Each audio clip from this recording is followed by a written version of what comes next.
Hello friends, welcome to Panacea Classes. UP special की series में आप लोगों का स्वागत है। आज हम लोग 10th लेक्चर पढ़ेंगे। उत्तर प्रदेश में परिवहन और पर्यटन के बारे में देखेंगे। इससे रिलेटेड फैक्ट याद करेंगे और पूरा बेसिक इससे समझेंगे, जो कि मेंस और प्रीलिम्स दोनों के लिए आपको काम आए। चाहे आप यूपी पीसीएस दे रहे हो या आरओ दे रहे हो या दोनों दे रहे हो, ठीक है। इलाहाबाद हाई कोर्ट का भी आ रहा है फॉर्म, और भी यूपी में जितने भी एग्जाम है उसमें जिसमें यूपी आता है, यूपी स्पेशल से क्वेश्चन, सबके लिए आपको ये बेनिफिट प्रोवाइड करने वाला है।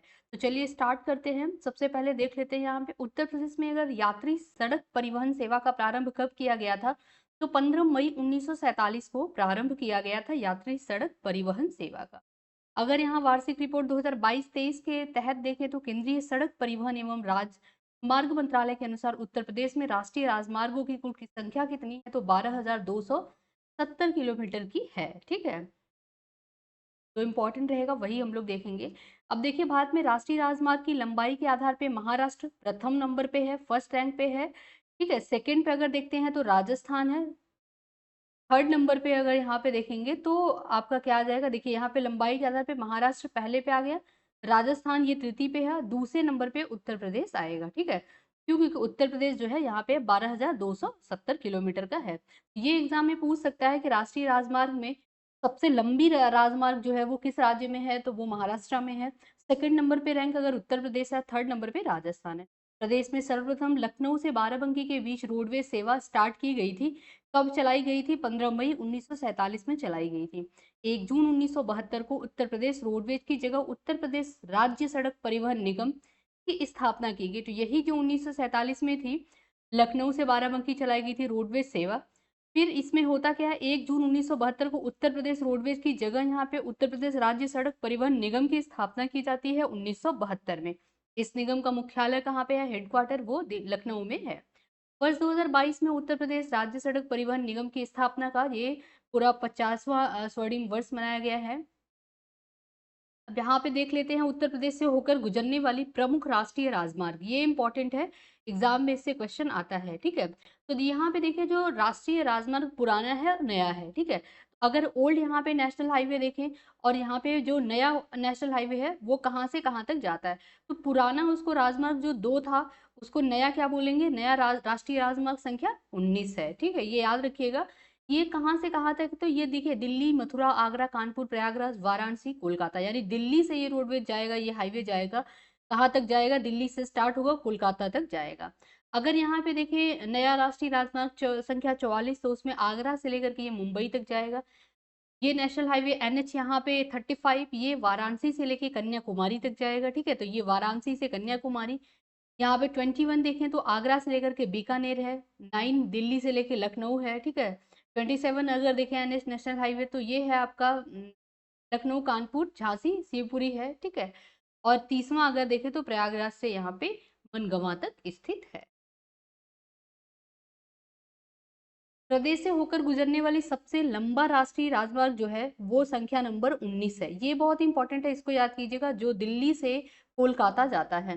तो प्रदेश में सबसे लंबी जो नेशनल हाईवे कौन सी है, तो संख्या नंबर कौन सा है, नेशनल हाईवे NH-19 याद कीजिएगा। NH-19 सबसे लंबी है, ठीक है। तो इसको याद कीजिएगा, दिल्ली से होते हुए कोलकाता के तक ये जाती है, जिसमें मथुरा, आगरा, कानपुर, प्रयागराज, वाराणसी ये सारे यूपी के ही जिले आते हैं, ठीक है। दिल्ली और कोलकाता को छोड़ दीजिए तो। उत्तर प्रदेश में सर्वाधिक एक्सप्रेसवे वाला, तो उत्तर प्रदेश क्या है, सर्वाधिक एक्सप्रेसवे वाला जिला है, ये भी डबल स्टार्ट कीजिए, और ये दोनों इंपॉर्टेंट फैक्ट है, याद कीजिएगा। एक्सप्रेसवे में देखिए जैसे गंगा एक्सप्रेसवे है, यमुना एक्सप्रेसवे है, तो इससे क्वेश्चन आता है। तो गंगा एक्सप्रेसवे में देखते हैं तो यहाँ पे ग्रेटर नोएडा, आगरा, कुल लंबाई कितनी है, 165 किलोमीटर की लंबाई है। गंगा एक्सप्रेसवे देखें तो मेरठ से स्टार्ट होकर प्रयागराज तक जाती है, कुल लंबाई कितनी है, 594 किलोमीटर की लंबाई है। अगर यमुना एक्सप्रेसवे से देखें लाभान्वित जिले, तो गौतम बुद्ध नगर, अलीगढ़, मथुरा, हाथरस और आगरा है। गंगा जिले से देखें तो मेरठ, हापुड़, बुलंदशहर, अमरोहा, संबल, बदायूं, शाहजहांपुर, हरदोई, उन्नाव, बरेली, प्रतापगढ़ और प्रयागराज। बेसिकली अगर आप मैप देखेंगे, जहां जहां गंगा नदी बहती है, वो गंगा नदी के किनारे से ही ऐसे एक्सप्रेसवे गया है, ठीक है। तो गंगा नदी जहां जहां बहती है, अगर आप यूपी का मैप बनाइए तो उसमें देखिएगा, उसी के किनारे किनारे जो जिले हैं, ठीक, यहाँ से गंगा नदी निकलती है और बहते हुए ये यहाँ तक आते हुए प्रयागराज त्रिवेणी संगम में मिल जाती है, ठीक है। त्रिवेणी संगम में यहाँ मिलेंगी, फिर उसके बाद ये पश्चिम बंगाल में होते हुए इधर में बे ऑफ बंगाल में अपने जल को क्या करती हैं, विसर्जित करती हैं। यूपी की बात करते हैं गंगा एक्सप्रेस पे यूपी में, तो यहाँ से अगर देखिए तो देखिए अब यहाँ बिजनौर से स्टार्ट हुआ है, ठीक, बिजनौर से फिर मेरठ, मेरठ ले लीजिए, यहाँ पे मेरठ, मेरठ से हापुड़, हापुड़ से बुलंदशहर, अमरोहा आ जाएगा आपका, हरदोई आ जाएगा, उन्नाव आ जाएगा, ऊपर रायबरेली, ठीक है, इधर में रायबरेली, प्रतापगढ़ आ जाएगा और यहाँ पे प्रयागराज आ जाएगा, ठीक है। तो ये पूरा ऐसे ही इन्हीं के किनारे किनारे बना हुआ है Ganga express way. Purvanchal express way ये गाजीपुर को लखनऊ से जोड़ता है, कुल लंबाई 340 किलोमीटर। तो सबसे लंबी एक्सप्रेस वे कौन सी है, गंगा एक्सप्रेस वे है। इसकी लंबाई कितनी है, 594 किलोमीटर है, ठीक है। लाभान्वित जिले पूर्वांचल एक्सप्रेस से देखें तो गाजीपुर, मऊ हुआ, आजमगढ़, अंबेडकर नगर हुआ, सुल्तानपुर, अयोध्या है, अमेठी, बाराबंकी व लखनऊ, ठीक है। ये गाजीपुर से लखनऊ तक का है। मोटा मोटा इसका भी याद कीजिएगा, मेरठ से Prayagraj Ganga express way, greater Noida से आगरा यमुना एक्सप्रेसवे, ठीक है, सबसे लंबी गंगा एक्सप्रेसवे। अब देखते हैं यहाँ पे रेल परिवहन के बारे में, तो कुल यहाँ पे 9,100 किलोमीटर रेल मार्ग के साथ उत्तर प्रदेश का कुल रेल में अगर देखें पंथ की लंबाई की दृष्टि से देश में प्रथम स्थान पे है। तो प्रथम स्थान पे है। अगर सड़कों की लंबाई में देखें तो द्वितीय स्थान पे है, सेकेंड रैंक पे है, पहले पे महाराष्ट्र है। रेल में अगर देखते हैं तो पहले स्थान पे उत्तर प्रदेश है। देश के 18 रेल जोनों में से 5 रेल जोनों की लाइनें जो है वो प्रदेश से होकर के, उत्तर प्रदेश से होकर के गुजरती हैं। विश्व का सबसे लंबा रेलवे प्लेटफॉर्म जो है वो हुबली कर्नाटक में, अब यहाँ पे दूसरा हो गया है गोरखपुर जो है, ठीक है। तो जबकि एशिया का सबसे बड़ा यहाँ पे लोकोयार्ड मुगल सराय पंडित दीनदयाल उपाध्याय जंक्शन में स्थित है। तो लोकोयार्ड कहाँ पे सबसे बड़ा स्थित है, मुगल सराय में स्थित है, ठीक है। अब यहाँ पे ये याद कीजिएगा, इंपॉर्टेंट है, ये पहले जब ये नहीं बना था तो पहले गोरखपुर का था पहले नंबर पे, ठीक है, विश्व का सबसे लंबा रेलवे प्लेटफॉर्म था। अभी हो गया है आपका हुबली, हुबली में है कर्नाटक में, वो हो गया है प्लेटफॉर्म हुबली, ठीक है। सेकंड नंबर पे गोरखपुर आता है। रेल संस्थान की बात करते हैं तो डीजल लोकोमोटिव वर्क्स, अब इसको भारत लोकोमोटिव वर्क्स कर दिया गया है, ये मडुआडी वाराणसी में स्थित है। रेल यहाँ पे रिपेयर कोच गोरखपुर में है। रेल कोच कारखाना कहाँ पे है, लालगंज रायबरेली में है, तो ये भी याद कीजिएगा, इंपॉर्टेंट है। केंद्रीय रेल विद्युतीकरण संगठन कहाँ पे है, प्रयागराज में है। रेलवे संग्रहालय वाराणसी में है। बिजली प्रशिक्षण केंद्र गाजियाबाद में है। रेल संरक्षा आयोग ये कहाँ पे है, तो ये आपके लखनऊ में है। उत्तर प्रदेश में रेल नेटवर्क का 100% विद्युतीकरण स्वीकृति हो चुका है और लखनऊ के अतिरिक्त कानपुर, आगरा, मेरठ, वाराणसी, गोरखपुर तथा प्रयागराज में मेट्रो परियोजना प्रस्तावित है। तो लखनऊ में मेट्रो परियोजना है, कानपुर में भी अभी बन गई है, ठीक है, आगरा में भी प्रस्तावित है, ठीक। तो ये यहाँ यहाँ प्रस्तावित है, बनना है। वायु परिवहन में अगर देखते हैं तो उत्तर प्रदेश के प्रमुख हवाई अड्डे, ये इंपॉर्टेंट हो जाता है हवाई अड्डे, ठीक है, इंपॉर्टेंट है। अयोध्या में राम मंदिर बनने के बाद से ये ज्यादा इंपॉर्टेंट हो जाता है, तो याद कीजिएगा। अब देखिए चौधरी चरण सिंह अंतरराष्ट्रीय हवाई अड्डा, ये कहाँ पे है, लखनऊ में स्थित है, ठीक है। लाल बहादुर शास्त्री अंतरराष्ट्रीय हवाई अड्डा, बाबतपुर हवाई अड्डा जिसे कहा जाता है, ये वाराणसी में है। और चौधरी चरण सिंह हवाई अड्डा, अंतरराष्ट्रीय हवाई अड्डा को अमौसी हवाई अड्डा कहा जाता है, ये लखनऊ में स्थित है, ठीक है। यहाँ पे बमरौली हवाई अड्डा प्रयागराज में है। चकेरी हवाई अड्डा कहाँ पे, कानपुर में। गणेश शंकर विद्यार्थी हवाई अड्डा कानपुर में है। खेरिया हवाई अड्डा आगरा में है। सरसवा हवाई अड्डा सहारनपुर। हिंडन हवाई अड्डा कहाँ पे है, गाजियाबाद में है। मर्यादा मर्यादा पुरुषोत्तम राम अंतरराष्ट्रीय हवाई अड्डा ये नया बना है, तो इसको याद कीजिएगा। अयोध्या एयरपोर्ट ये अयोध्या में है, ठीक है। तो यहाँ पे मर्यादा पुरुषोत्तम श्री राम अंतरराष्ट्रीय हवाई अड्डा अयोध्या पोर्ट का नाम है, पूरा याद कीजिएगा। जेवर अंतरराष्ट्रीय हवाई अड्डा ये निर्माणाधीन है, अभी बना हुआ, अभी कंप्लीट नहीं हुआ है, ये भी बहुत इंपॉर्टेंट है, ये है गौतम बुद्ध नगर में, ठीक है। ललितपुर हवाई अड्डा, अब जो इंटरनेशनल है वो याद कीजिएगा, देखिए एक हो गया आपका अयोध्या एयरपोर्ट, एक जेवर एयरपोर्ट हो गया इंटरनेशनल, दो यहाँ पे हो गया, और दो आपका स्टार्टिंग में है यहाँ पे चौधरी चरण सिंह जो अमौसी एयरपोर्ट है, और दूसरा यहाँ पे है बाबतपुर, ठीक है। तो टोटल जितने अंतरराष्ट्रीय हवाई अड्डे की बात करें, टोटल कितने हो गए, चार हो गए। एक पूरा मिलाकर के पांच है, याद कीजिएगा, एग्जाम में पूछता है। तो कुशीनगर अंतरराष्ट्रीय हवाई अड्डा ये पांचवा है, ठीक है। तो पहला लखनऊ में, दूसरा बाबतपुर वाराणसी में, तीसरा अयोध्या में, ठीक है। और चौथा यहाँ पे एक है यहाँ पे निर्माणाधीन है, जेवर में है अंतरराष्ट्रीय हवाई अड्डा, गौतम बुद्ध नगर में है। पांचवा कहाँ पे है, कुशीनगर में है। तो ये पांचों याद कीजिएगा। गोरखपुर हवाई अड्डा गोरखपुर में है। बरेली हवाई अड्डा बरेली में। कुशीनगर अंतरराष्ट्रीय हवाई अड्डा कुशीनगर में है। आदित्य बिरला ग्रुप ने सोनभद्र म्यूरपुर में निजी हवाई अड्डा विकसित किया है, तो ये भी इंपॉर्टेंट है। झांसी एयरपोर्ट भारतीय सेना का एयरपोर्ट है।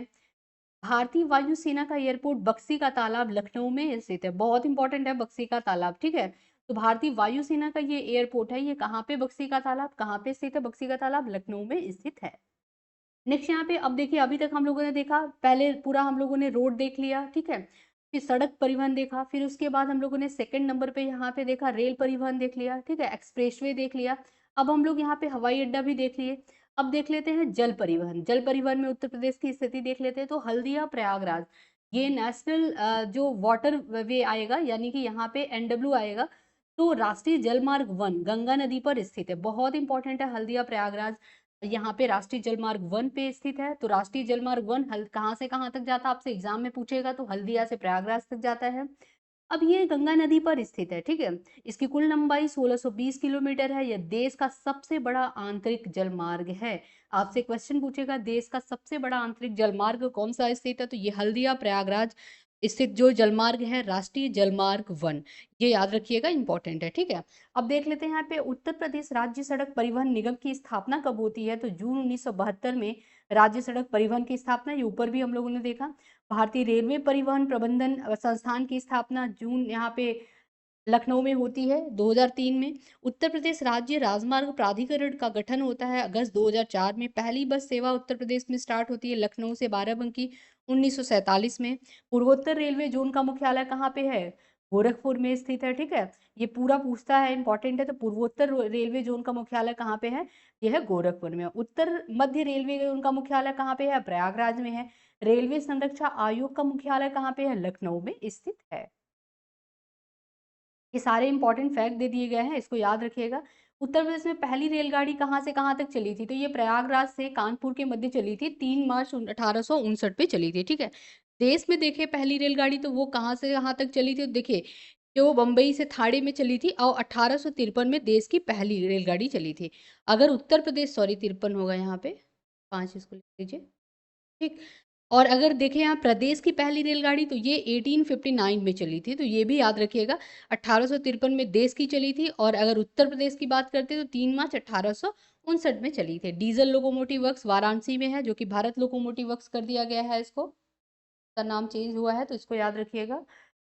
और रेल कोच कारखाना लालगंज रायबरेली में है। राष्ट्रीय जलमार्ग नंबर यहाँ पे 1 जो है देश का सबसे बड़ा जलमार्ग है, तो ये प्रयागराज से हल्दिया तक चलता है। तो ये देश का सबसे बड़ा आंतरिक बात करें तो जलमार्ग है प्रयागराज से हल्दिया। अंतर्देशीय जलमार्ग प्राधिकरण 1986 नोएडा में।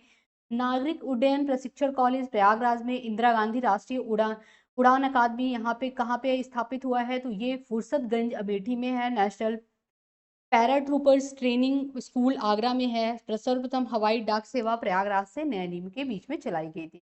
तो सर्वप्रथम रेल सेवा कहाँ से कहाँ तक चलाई गई थी, प्रयागराज से कानपुर चलाई गई थी।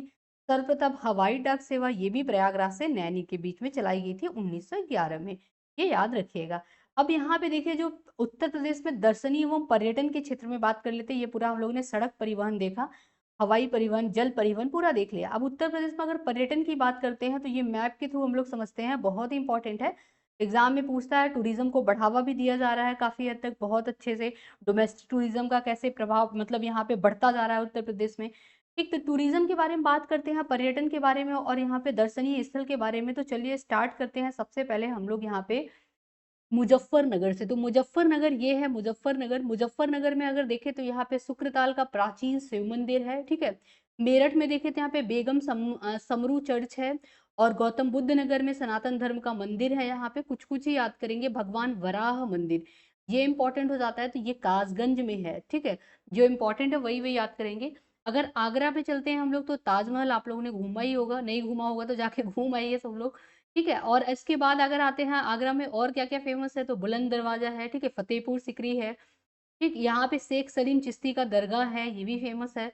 बुलंद दरवाजा, जामा मस्जिद, दीवान ए खास, ये सारे कहाँ पे हैं, आगरा में स्थित है। आप जाइएगा आगरा घूमने, सारा एक साथ ही घूम के आइए, ठीक है। फिर उसके बाद जो है अगर देखते हैं यहाँ पे मथुरा में, तो मथुरा वृंदावन में तो फेमस ही है भगवान के श्री कृष्ण के लिए, ठीक है।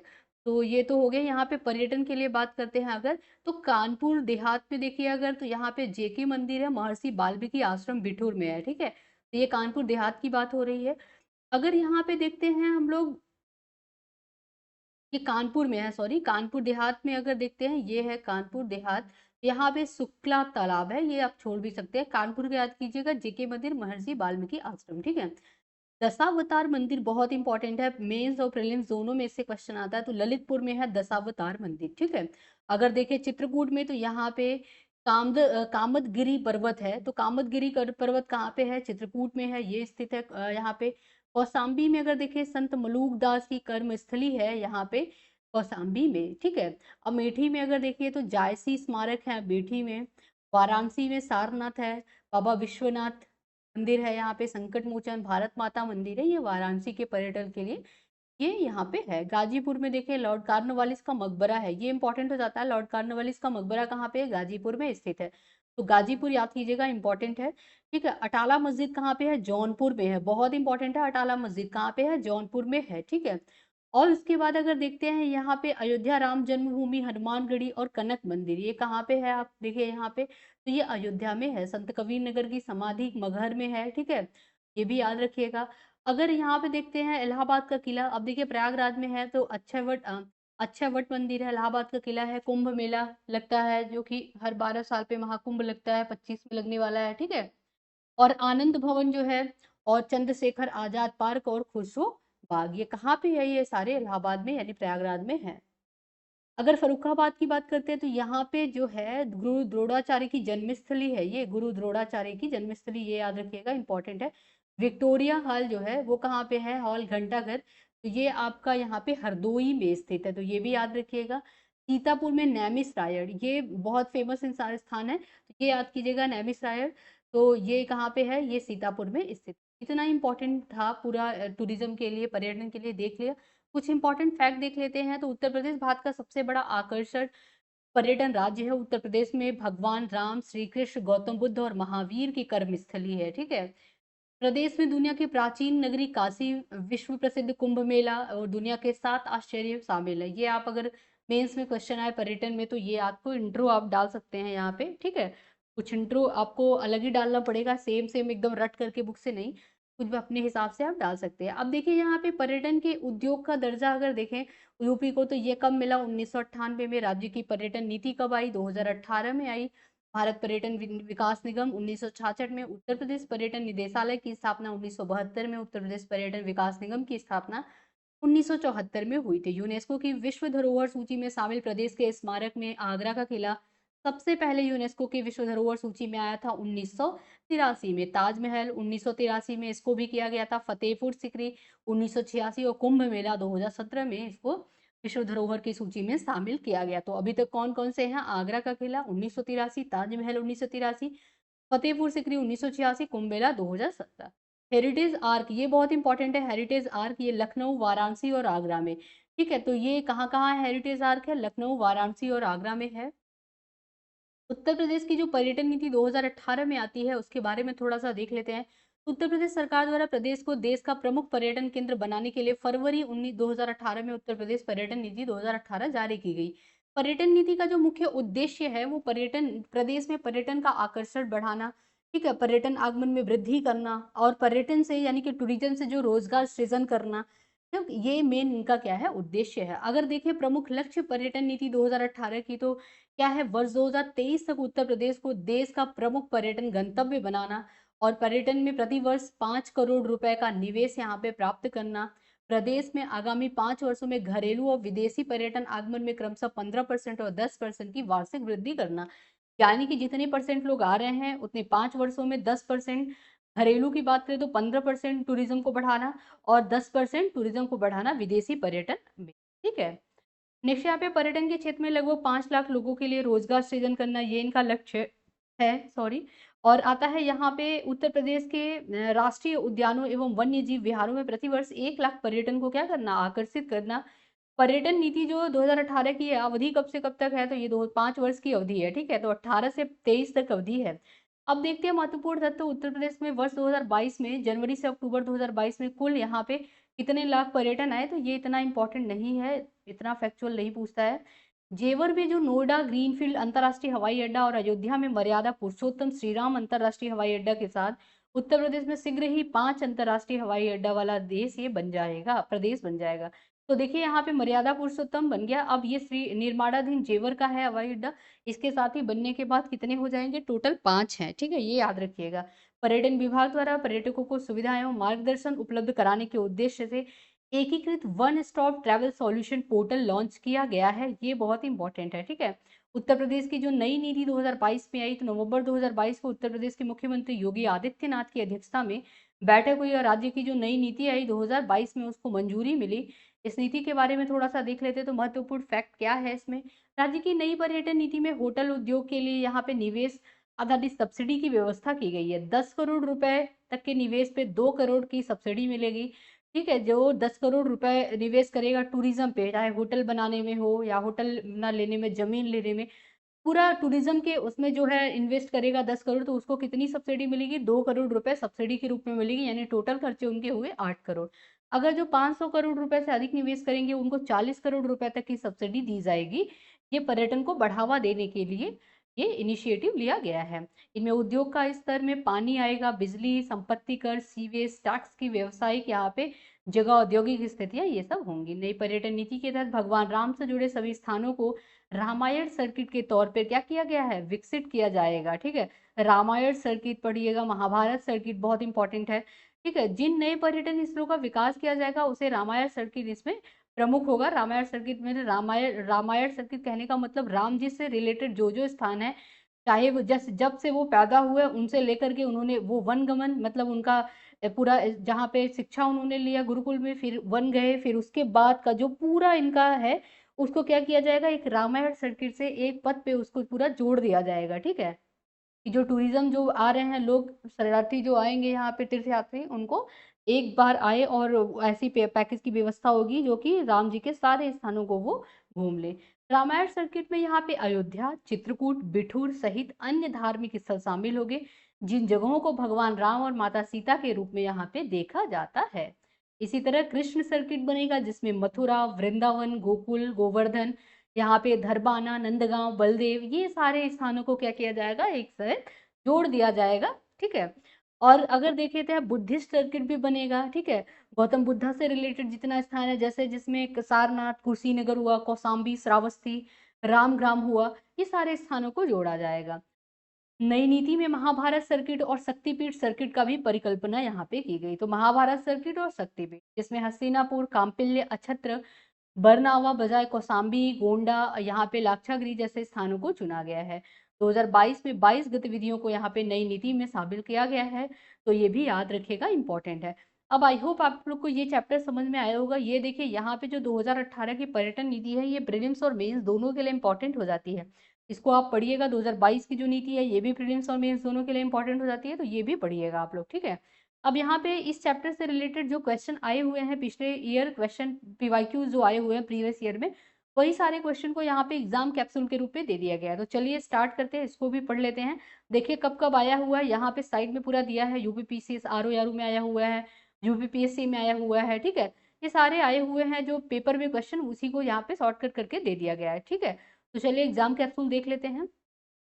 गंगा नदी के किस भाग को राष्ट्रीय जलमार्ग घोषित किया गया है, तो देखिए राष्ट्रीय गंगा नदी के किस भाग को राष्ट्रीय जलमार्ग, तो ये जो है तो ये आएगा आपका राष्ट्रीय जलमार्ग 1 है, सबसे बड़ा है ये देश का जलमार्ग, जो कि प्रयागराज से हल्दिया तक जाएगा, ठीक है। तो याद कीजिएगा, इंपॉर्टेंट है। नेक्स्ट यहाँ पे देखते हैं, उत्तर प्रदेश सरकार की महत्वाकांक्षी 8 लेन प्रवेश नियंत्रित गंगा एक्सप्रेसवे में परियोजना का विस्तार उत्तर प्रदेश के किन दो परस्पर अधिकतम दूरी वाले जनपदों के मध्य प्रस्तावित है, तो ये मेरठ से प्रयागराज के मध्य प्रस्तावित है। यमुना एक्सप्रेसवे है, ग्रेटर नोएडा से आगरा तक जाएगा ये यमुना एक्सप्रेसवे, ठीक है। ताज अंतर्राष्ट्रीय हवाई अड्डे का निर्माण किया जा रहा है, गौतम बुद्ध नगर जनपद में किया जा रहा है। यूपी से शुरू होने वाला सबसे लंबा राष्ट्रीय जलमार्ग है NH7, वर्तमान में NH19 है, ठीक है। राष्ट्रीय मार्ग, सॉरी, जलमार्ग बोलेगा तो एन यहाँ पे राष्ट्रीय जलमार्ग 1 आएगा। ये क्या है, राष्ट्रीय राजमार्ग है, ठीक है। नेशनल हाईवे है, तो नेशनल हाईवे यहाँ पे 19 याद कीजिएगा, ये वर्तमान का है। ये पुराना है आपका, यहाँ पे पुराना भी दे सकता है, तो ये दोनों याद रखिएगा, ठीक है। नया आएगा तो NH19 है, पुराना NH7 है। उत्तर मध्य रेलवे का मुख्यालय कहाँ पे है, तो प्रयागराज में है। उत्तर प्रदेश में पूर्वांचल एक्सप्रेस वे मार्ग किस नगर से नहीं गुजरता, तो वहां पे ऑप्शन दिया होगा उसमें, बस्ती से नहीं गुजरता। Agra Lucknow express way highway की लंबाई कितनी है, 302। अगर देखते हैं तो गंगा एक्सप्रेस वे की लंबाई सबसे ज्यादा है, 540 समसम किलोमीटर है, ठीक है। यहाँ पे जीटी रोड नहीं गुजरती, अलीगढ़ से नहीं गुजरती। राष्ट्रीय राजमार्ग विकास परियोजना के अंतर्गत यहाँ पे उत्तर दक्षिण व पूर्व पश्चिम गलियारे मिलते हैं। कहाँ पे? झांसी में मिलते हैं। ठीक है। उत्तर प्रदेश सरकार द्वारा लखनऊ मेट्रो योजना के प्रथम चरण में मेट्रो सेवा अक्टूबर 2016 में कहाँ से कहाँ तक चलाई गई थी? तो ये है, उस टाइम का करंट में ये पूछा हुआ है, ट्रांसपोर्ट नगर से चारबाग तक चलाई गई। ठीक है। अभी तो इसका विस्तार किया गया है, बढ़ा है। ठीक है, तो इसको भी याद कीजिएगा। जुलाई 2018 की स्थिति के अनुसार उत्तर प्रदेश में सबसे लंबी ऊंचाई वाली सड़क कहाँ से कहाँ तक है? तो यूपी गेट से यहाँ पे गाजियाबाद में राजनगर विस्तार तक है। घोषिताराम बुद्ध, जहाँ बुद्ध कुछ समय तक के लिए रुके थे, वो स्थित है कौशाम्बी में स्थित है घोषितराम या घोषिताराम। उत्तर प्रदेश में बायोटेक का पार्क कहाँ पे अवस्थित है? लखनऊ में बायोटेक पार्क स्थित है। आर्यभट्ट नक्षत्रशाला स्थित है रामपुर में स्थित है। प्रयागराज स्थित अल्फ्रेड पार्क का पुनः नामकरण किया गया, चंद्रशेखर आजाद के नाम पे किया गया। मोतीलाल नेहरू बाल संग्रहालय प्रयागराज, यहाँ पे लखनऊ में है, सॉरी, ये बाल संग्रहालय कहाँ पे है? लखनऊ में है। और आता है यहाँ पे ब्रांड लखनऊ उत्तर प्रदेश। अगर देखें ब्रांड उत्तर प्रदेश सृजन के लिए उत्तर प्रदेश पर्यटन द्वारा किया किस उपागम को अपनाया गया? तो ये समग्रता उपागम को अपनाया गया। उत्तर प्रदेश में पर्यटन विकास निगम की स्थापना कब हुई? तो 1974 में पर्यटन विकास निगम की स्थापना हुई। ये इंपॉर्टेंट है, याद कीजिएगा, कितनी बार देखिए क्वेश्चन आया हुआ है। विज्ञान नगरी अवस्थित है लखनऊ में स्थित है। उत्तर प्रदेश में यूपी पर्यटन द्वारा बुंदेलखंड सर्किट में कौन सा गंतव्य आता है? तो बुंदेलखंड सर्किट के अंतर्गत बिठूर आएगा, चित्रकूट आएगा, झांसी आएगा, कालिंजर और महोबा आएगा। ठीक है। अगर खंड कहने का मतलब क्या है आपका? नीचे का जो उत्तर प्रदेश का एरिया है वो है, ये वाला एरिया है बुलंदखंड। यहाँ पे देखिए बिठूर आएगा, चित्रकूट आएगा, झांसी यहाँ पे स्थित है। ठीक है, ये सारे यहाँ पे जिले आएंगे। ताज एक्सप्रेस वे किन शहरों को जोड़ता है? तो ये आगरा को ग्रेटर नोएडा से जोड़ता है। तो देखिए यहाँ तक ही था ये चैप्टर। नेक्स्ट चैप्टर जो है 11 चैप्टर है, वो है उत्तर प्रदेश का इतिहास। बहुत इंपॉर्टेंट है, ये भी हम लोग पढ़ेंगे, कल पढ़ेंगे नेक्स्ट लेक्चर में। आज हम लोग यहीं तक रखते हैं। अगर आप लोग को पसंद आया तो प्लीज़ आप लोग चैनल को लाइक कीजिए, शेयर कीजिए, सब्सक्राइब कीजिए। तो आज यहीं तक रखते हैं, नेक्स्ट लेक्चर में हम लोग उत्तर प्रदेश का इतिहास देखेंगे। तब तक के लिए धन्यवाद।